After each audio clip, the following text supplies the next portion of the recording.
धन्यवाद धन्यवाद धन्यवाद धन्यवाद धन्यवाद। परमपिता परमेश्वर, हम आपका हृदय से धन्यवाद करते हैं क्योंकि आप धन्यवाद के योग्य हैं। आदर और महिमा आपको देते हैं आपके वचन के लिए, पवित्र आत्मा के लिए, आपके एकलौते पुत्र प्रभु यीशु मसीह के लिए, जिसके द्वारा प्रभु आपने हमारे लिए सब कुछ पूरा किया है और आज भी उसी के द्वारा आप सब कुछ कर रहे हैं। हम आपका धन्यवाद करते हैं। चाहते प्रभु हमारा जीवन आपकी इच्छा और योजना के अंतर्गत हो, वैसा जैसा आपके वचन में वर्णन है, ताकि प्रभु आपकी मर्जी पूरी हो और आपकी महिमा प्रकट हो, और सारी महिमा आप ही को मिले, क्योंकि आपकी महिमा हमारे जीवन से प्रकट होगी तो आपको ही महिमा मिले। धन्यवाद के साथ इस प्रार्थना को आपके इकलौते पुत्र प्रभु यीशु मसीह के नाम से मांगते हैं, आमीन। Praise the Lord. Word of God part 69 में आज हम लोग देखेंगे the function and power of the body of Christ means church. ठीक, इब्रानियों की पत्री 3 अध्याय 6 पद। परंतु मसीह पुत्र के समान परमेश्वर के घर का अधिकारी है। किस चीज का अधिकारी है? परमेश्वर के घर का अधिकारी है। इंग्लिश, और उसका घर हम हैं। यदि हम साहस पर और अपनी आशा के घमंड पर अंत तक दृढ़ता से स्थिर रहें। उसका घर कौन है? यीशु मसीह घर का अधिकारी है, उसका घर तुम हो। हाँ, लेकिन ये इंडिविजुअल की बात नहीं है, यही है बॉडी ऑफ क्राइस्ट की बात। Body of Christ is the house of God and Jesus Christ is the head of the house. ये बॉडी ऑफ क्राइस्ट की बात है। ठीक, तो बॉडी ऑफ क्राइस्ट जब कल असेंबल हो गई तो ये बन गई house of God. House of God के बारे में ओल्ड टेस्टामेंट में एक बहुत इंपॉर्टेंट बात लिखी हुई है। पहले इसको इंग्लिश में पढ़ो, फिर उसके बाद हम लोग आगे चलेंगे। But Christ, the Messiah was faithful over his own father's house, as a son and master of it. And it is we who are now members of this house, अब क्लियर हो गया ना, ये चर्च के लिए बोला जा रहा, who are now the members of his house, if we hold fast and firm to the end of our joyful and exultant confidence and sense of triumph in our hope in Christ. ठीक, अब बहुत ध्यान देना शुरू कर दीजिए, क्योंकि अब जो है इसकी चीजें एप्लीकेशंस खुल रहे हैं। अब इन वर्सेस में मीनिंग नहीं खुल रही है, अब इन वर्सेस में एप्लीकेशंस खुल रहे हैं। एप्लीकेशंस जब आपके जीवन में खुल रहे हैं हमारे बीच में, तो इसका मतलब हमारे जीवन में एप्लीकेबल होना चाहिए, ये लागू होना चाहिए जैसा लिखा है। अब इसका एक और पद पढ़ो, इक्लेसियास्ट यानी सभोपदेशक की पुस्तक 5 अध्याय उसका 1 और 2 पद। जब तू परमेश्वर के भवन में जाए, परमेश्वर का भवन क्या हुआ? चर्च, बॉडी ऑफ क्राइस्ट, यह है परमेश्वर का भवन।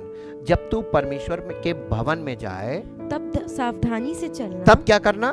सावधानी से चलना जी। सुनने के लिए समीप जाना। क्या कह रहा है? सुनने के लिए समीप जाना। गीत गाने की बात नहीं हो रही है, प्रार्थना करने की बात भी नहीं हो रही है, सुनने के लिए समीप जाना। मूर्खों के बलिदान चढ़ाने से उत्तम है, क्योंकि वो नहीं जानते कि बुरा करते हैं। बातें करने में उतावली ना कर। कहाँ? When you are in the house, जब आप परमेश्वर के भवन में हो, बातें करने में उतावली मत करना। जैसे हम एक एग्जांपल दे रहे हैं कि अगर हमने कोई बात पूछी, इनिशियल जवाब होना चाहिए। अगर आप उस समय उतावली से कुछ ज्यादा बोलने लगते हैं, वो मना किया जा रहा है। ये डिसिप्लिन ऑफ द हाउस है। बातें करने में उतावली ना करना और ना अपने मन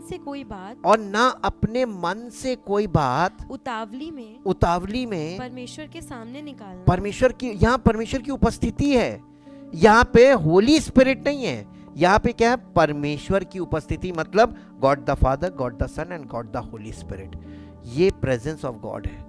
when you are in the house, यानी कलीसिया में प्रेजेंस ऑफ गॉड है, और प्रेजेंस ऑफ गॉड में तुम्हारे मुंह से उतावली से, अब ये उतावली दूसरी वाली समझ लीजिए, इमोशनली कुछ भी मत बोल देना कि हम ये कर देंगे, और अपने मन से कोई बात मत बोलना। ये प्रचारक के लिए भी है। तो हम अपने मन से कोई बात नहीं बोल सकते हैं। When we are assembled in, यानी बॉडी ऑफ क्राइस्ट, जब हम बॉडी ऑफ क्राइस्ट बनते हैं उस समय हमको बोलने में बहुत चौकस होना है और बहुत ब्रीफ करना है जी। क्योंकि परमेश्वर स्वर्ग में है। क्यों ऐसा है? क्योंकि परमेश्वर कहाँ है? स्वर्ग में है, और तू पृथ्वी पर और है। तू पृथ्वी पर है। इसलिए तेरे वचन थोड़े ही हों। यानी कोई भी व्यक्ति, मेंबर्स की बात की जा रही, कोई भी व्यक्ति कुछ बोल रहा है, थोड़ा बोले। इसीलिए हम लोग बोलते हैं कि जब आप गवाही देते हैं शॉर्ट में, ब्रीफ में, क्योंकि आपको कम बोलना है, इमोशन वाला पार्ट काट दीजिए बोलते समय। वो इमोशनल पार्ट जब आता है तो लेंथी हो जाता है। ठीक, ये डिसिप्लिन ऑफ द हाउस है। इंग्लिश में पढ़ दो बेटा इसको। कीप योर फुट है, keep your foot, keep your foot, give your mind, give your mind to what you are doing, to what you are doing. When you go to the house of God, जब परमेश्वर के भवन में तू जा रहा है, give your mind to what you are doing, to what you are doing, when you go as Jacob to sacred Bethel, Bethel means house of God, to the house of God, to the house of God, for to draw near, to draw near, to hear and obey। यानी वहां पे ये कहना ये मांग रहा है कि परमेश्वर की सुनने में ज्यादा ध्यान लगाना, कान लगाना और फोकस करना, अटेंशन करना सुनने में, बोलने में नहीं। ठीक जी। is better than to give the sacrifice of fools carelessly, irreverently, too ignorant to know that they are doing evil। उन्हें ये नहीं मालूम कि वो गलत कर रहे हैं, यानी दुष्टता कर रहे हैं। दे आर इग्नोरेंट अबाउट, वो इस मामले में अज्ञान हैं जो लोग, और वो बहुत सी चीजों को महत्व दे रहे हैं लेकिन सुनने में महत्व नहीं दे रहे हैं। ये डिसिप्लिन है जी। Be not rash with your mouth, and let not your heart be hasty to utter a word before God. For God is in heaven, and you are on earth. Therefore let your words be few। यानी तुम्हारे शब्द थोड़े हों। ये actually बोला जा रहा मन्नत मानने के विषय में, प्रार्थना करने के विषय में। लोग लंबी लंबी प्रार्थनाएं करते थे, ये ओल्ड टेस्टामेंट में है, ये उस रिलेशन में है। तो अपने उस परमेश्वर की सुनने में, वचन सुनने में ज़्यादा ध्यान लगाओ, बजाय अपने मन की उतावली में बोलने से अच्छा है। ये पुराने नियम में लोग जाते थे टेम्पल में, वहाँ अपनी बहुत ज़्यादा बोलते थे, और चूंकि वचन नहीं था, वो सुन नहीं सकते थे, तो वो परमेश्वर की ओर से उनको क्या निर्देश है इसको नहीं। और यही आदत आज लोगों में नेचर में है, परमेश्वर की सुनना नहीं मांगते, अपनी ज़्यादा बोलना मांगते। ये स्वाभाविक है। लेकिन अब नए नियम में चेंज हुआ है। अब नए नियम में क्या चेंज हुआ, अब हम उसकी ओर बढ़ेंगे। The phrase the body of Christ, यानी ये जो फ्रेज का मतलब समझते हैं, a sentence, a slogan. Phrase का मतलब होता है, स्लोगन भी होता है। हाँ, उसका कोई प्रॉपर मीनिंग नहीं, लेकिन वो कुछ दिखाया जा रहा है। Phrase the body of Christ is a common new testament metaphor. Metaphor का मतलब क्या होता है, किसी चीज से रिलेट करके दिखाना। मेटाफोर फॉर द चर्च, ये बॉडी ऑफ क्राइस्ट चर्च का मेटाफोर है। अगर आप चर्च को बिल्डिंग में देख रहे हैं तो आप इग्नोरेंट हैं, अज्ञानी हैं। लेकिन अगर आप चर्च को बॉडी ऑफ क्राइस्ट के रूप में देख रहे हैं, देन यू आर राइट। ठीक। ऑल दोज, यानी चर्च का मतलब या बॉडी ऑफ क्राइस्ट का मतलब है all those who are truly saved, जो वास्तव में उद्धार प्राप्त कर चुके हैं, उन लोगों के जमा होने, जहां वो जमा होते हैं एक साथ, वो कहलाता है चर्च, बॉडी ऑफ क्राइस्ट। ठीक, the church is called one body in Christ. Church का मतलब है वन बॉडी इन क्राइस्ट। अब हम आपको ये कैसे समझाएं कि इन क्राइस्ट क्या होता है, मसीह में का मतलब क्या होता है। मसीह में का मतलब you are the part of the living body of Christ who dwell in the body of Christ, जो बॉडी ऑफ क्राइस्ट में ड्वेल करता है, वहां से कनेक्टेड है। रोमियो की पत्री 12 अध्याय का 5 पद पढ़िए। वैसे ही हम जो बहुत हैं मसीह में एक देह होकर आपस में एक दूसरे के अंग हैं। मसीह में एक देह होकर आपस में, when we are assembled at a place, उसी को हम चर्च बोलते हैं, क्योंकि हम आपस में एक दूसरे के अंग बन जाते हैं। कोई सर बन गया तो कोई पैर बन गया है, कोई लिवर बन गया तो कोई किडनी बन गया, हम अंग बन गए और तब बॉडी काम करने लगती है। जी, English. So we numerous as we are one body in Christ, the Messiah, and individually we are parts one of another, mutually dependent का मतलब क्या हुआ, एक दूसरे पर निर्भर करने वाले।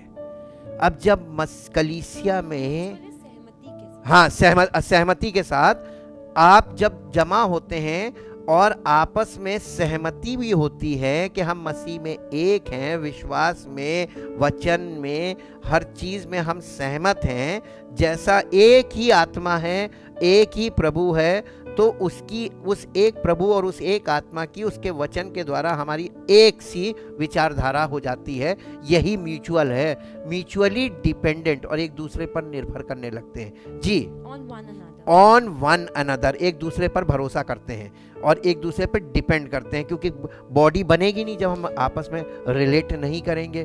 ठीक, पहला कुरिन्थियों 12 अध्याय का 27 पद। इसी प्रकार तुम सब मिलकर मसीह की देह हो और अलग अलग उसके अंग हो। जी, तो अब अलग अलग जब चले जाते हैं अपने अपने घर में, तो हम अंग हैं लेकिन बॉडी नहीं है। संडे को बॉडी बन जाएगी, असेंबल होते हैं। जी, English. Now you collectively are Christ's body, and individually you are members of it, each part severally and distinct, each with his own place and function। Function में part का होना जरूरी है कि नहीं? अब बॉडी ऑफ क्राइस्ट में अगर पार्ट ही गायब है तो फंक्शन कैसे होगा? हाँ, तो फिर क्या वो बॉडी कहलाएगी? नहीं कहलाएगी। बॉडी फॉर्म हो ही नहीं पाती है क्योंकि प्रॉब्लम पार्ट्स में आ जाती है ना। पार्ट्स अपनी मर्जी का काम करने, ये फूट पड़ गई देह में। जी, और ये फूट पवित्र आत्मा का काम नहीं है। पवित्र आत्मा कभी फूट नहीं डालेगा, पवित्र आत्मा मिलाने का काम करेगा। इफिसियों की पत्री 5 अध्याय 23 पद। क्योंकि पति पत्नी का सिर है, जैसे कि देखिए, या फिर मेटाफोर यूज किया है। यहाँ मेटाफोर किसको यूज किया है? Husband and wife, these are the metaphor हैं for the head Jesus Christ and the church the body. वैसे जैसे कि मसीह कलीसिया का सिर है और स्वयं ही देह का उद्धार करता है। जी, इसको इंग्लिश में पढ़ दो बेटा। For the husband is the head of the wife, as Christ is the head of the church, himself the savior of his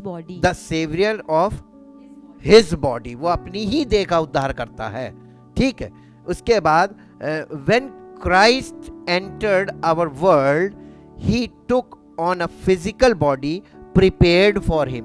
जब मसीह यीशु हमारे बीच में आया, when Christ का मतलब मसीह, जब मसीह हमारे संसार में आया इस धरती पर, तो वो उस देह में आया, फिजिकल बॉडी, ही टुक फिजिकल बॉडी, उसने वो देह ली, उस देह में प्रकट हुआ जो उसके लिए तैयार की गई थी, प्रिपेयर्ड फॉर हिम। इब्रानियों की पत्री 10 अध्याय 5 पद। इसी कारण वो जगत में आते समय कहता है बलिदान और भेंट तूने ना चाही, पर मेरे लिए एक देह तैयार की है। किसने कहा? मसीह ने कहा। किससे कहा? पिता परमेश्वर से कहा। जी, English. Hence, when he Christ entered into the world, he said, sacrifices and offering you have not desired, but instead you have made ready a body for me to offer. तूने मेरे लिए एक देह तैयार की थी जिसको मुझे सैक्रिफाइस के लिए देना था। ठीक, यीशु की वो देह थी जो मसीह के लिए तैयार की गई थी। फिलिपियों की पत्री 2 अध्याय 7 पद। वरन अपने आप को ऐसा शून्य कर दिया, उसने, मसीह ने अपने आप को ऐसा शून्य कर दिया और दास का स्वरूप धारण किया। दास का मतलब गुलाम, और गुलाम का स्वरूप धारण किया और मनुष्य की समानता में हो गया। English. But stripped himself of all privileges and rightful dignity so as to assume the guise of a servant, slave, in that he became like men and was born a human being. यानी एक मनुष्य जैसे पैदा होता है, कमजोर मनुष्य, वैसा बन गया। कौन? मसीह। और जबकि उसके बारे में लिखा he has so many privileges, वो परमेश्वर था, परमेश्वर के इक्वल था, और उसी के द्वारा सारी सृष्टि की रचना हुई, क्रिएटर था, और वो सब चीजों को संभालता है, ऑपरेटर ऑफ द यूनिवर्स। और उसने इन सब चीजों को किनारे रख दिया और निर्बल मानव बन गया, गुलाम बन गया, और ताकि परमेश्वर की इच्छा सब मनुष्यों के लिए वो पूरी करे। जी, अब इसके बाद थ्रू हिज फिजिकल बॉडी, यानी उसकी उस शारीरिक देह के द्वारा, Jesus demonstrated the love of God, यानी यीशु ने परमेश्वर के प्रेम का प्रगटीकरण किया। डिमॉन्स्ट्रेटेड लव ऑफ गॉड, परमेश्वर के प्रेम का प्रगटीकरण किया।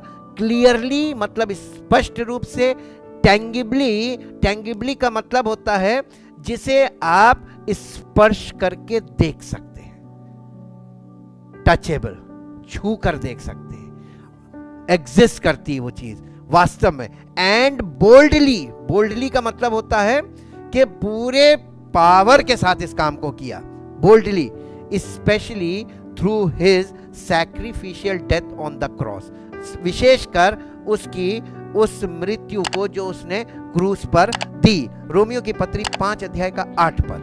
परंतु परमेश्वर हम पर अपने प्रेम की भलाई इस रीति से प्रकट करता है कि जब हम पापी ही थे तभी मसीह हमारे लिए मरा।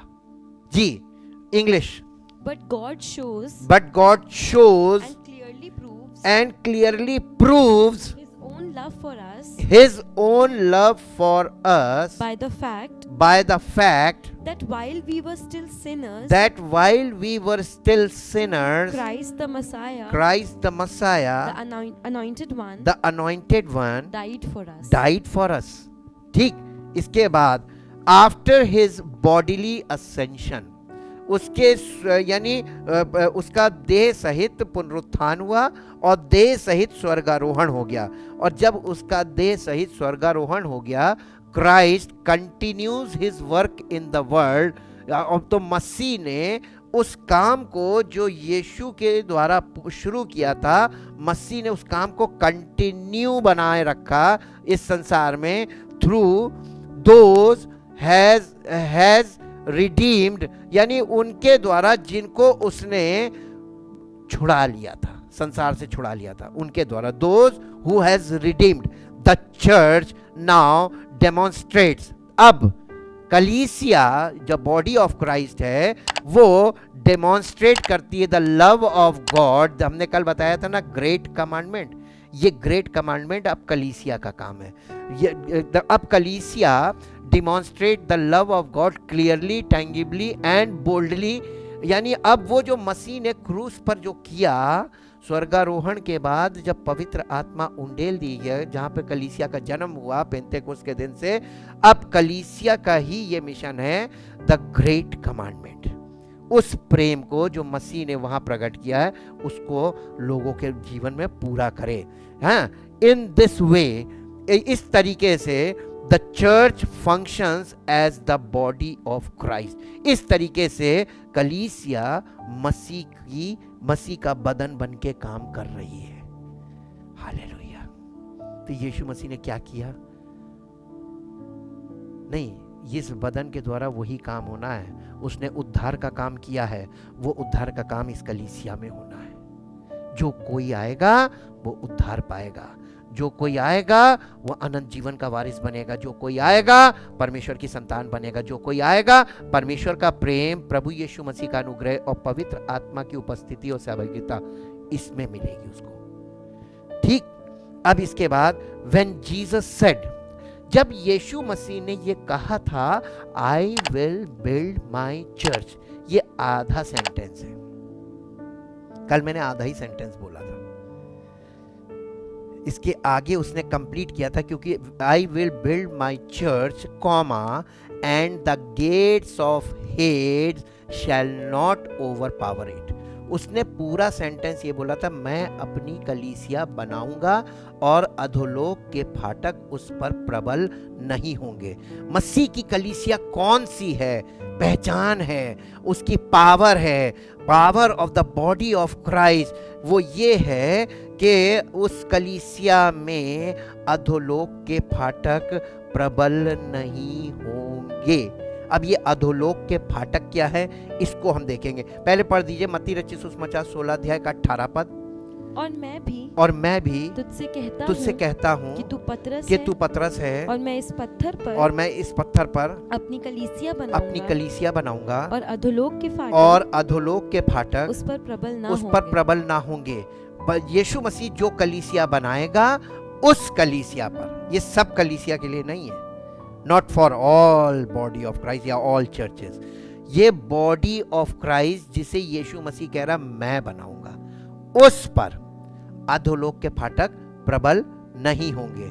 जी, इंग्लिश में पढ़ दो बेटा। And I tell you, you are Peter, Greek, Petros, a large piece of stone, rock, and on this rock, Petra, a huge rock, like Gibraltar, I will build my church, and the gates of Hades, the powers of the infernal. ये gates of Hades क्या है? The gates of Hades means the powers of the infernal region. हाँ, shall not overpower it or be strong, यानी किस पर प्रबल नहीं होंगे? इंडिविजुअल बिलीवर पर या बॉडी ऑफ क्राइस्ट पर? यस, इंडिविजुअल बिलीवर को तो वो किनारे फेंक देंगे, पता भी नहीं चलेगा। When you are the part of the body of Christ, तुम्हारी तरफ नजर उठा के देखने में भी डरेंगे, इसको मत छूना। He is the part of the body of Christ. जी, इसमें infernal region और बी स्ट्रॉन्ग, और be strong to its detriment, to its detriments, और होल्ड आउट, और hold out against it, against it. जी, अब आगे फंक्शन लिखा हुआ है, ये फंक्शन बॉडी ऑफ क्राइस्ट में होना चाहिए। अब इसको समझिए, फंक्शन क्या है। इन्फर्नल रीजन का मतलब है the powers of hell area. देखिए, इन्फर्नल का मतलब होता है power of satanic powers, evil powers, ठीक है। और रीजन का मतलब होता है एरिया, डिस्ट्रिक्ट, एरिया। ये पर्टिकुलर एरियाज में काम करते हैं, इनका एरियाज है। टेरिटोरियल स्पिरिट इसीलिए बताएंगे, उस पर हम आगे जाएंगे, वो मैच्योर लेवल है। लेकिन अभी आप इसको समझिए, रीजन, एक रीजन में ये काम करते हैं। जिस रीजन में ये काम करते हैं वहां पे लोगों का मसीह का यानी सुसमाचार आप सुनाएंगे, लोगों पे अफेक्ट नहीं करेगा। आप कितना भी सुना दीजिए, ये इनका रीजन हो सकता है, ये आपके बॉडी का कोई पार्ट हो, ये ज्यादातर माइंड वाले रीजन में होते हैं, मेंटल रीजन। आप इसीलिए पौलुस ने कहा था कि मेरे सुसमाचार पर पर्दा पड़ा हुआ है, ये उन नाश होने वालों के लिए पड़ा है जिनकी बुद्धि इस संसार के ईश्वर ने अंधी कर दी। बुद्धि का मतलब है माइंड, जिनके माइंड को ब्लाइंड कर दिया है। तो Satan has the power on our minds also, वो आपके माइंड पे पावर करता, कैप्चर कर लेता माइंड्स को। इसीलिए ये बहुत भयानक चीज है जो कलीसिया के सदस्यों के जीवन में पवित्र पिता, पुत्र, पवित्र आत्मा और वचन, जब परमेश्वर की उपस्थिति में लोग आके बैठते हैं और परमेश्वर का वचन आता है उनके अंदर, तो ये वाली पार्ट्स को तोड़ता है, यहां से आपको निकालता है, छुड़ाता है। इसको आप देख लीजिए, इफिसियों की पत्री 6 अध्याय उसका 12 पद। क्योंकि हमारा ये मल युद्ध लहू और मांस से नहीं, परंतु प्रधानों से। ओफो, ये लड़ाई किससे है? प्रधानों से और अधिकारियों से और इस संसार के अंधकार के हाकिमों से और उस दुष्टता की आत्मिक सेनाओं से है जो आकाश में है। इनका रीजन कहाँ है? आकाश में है। परमेश्वर की उपस्थिति कहाँ है? परमेश्वर स्वर्ग में है। लेकिन स्वर्ग और आकाश में अंतर है। साइंस में जाएंगे तब पता चलेगा, या बाइबल में जाएंगे तब पता चलेगा, वरना आपको कभी नहीं पता चलेगा कि आकाश में और स्वर्ग में क्या अंतर है।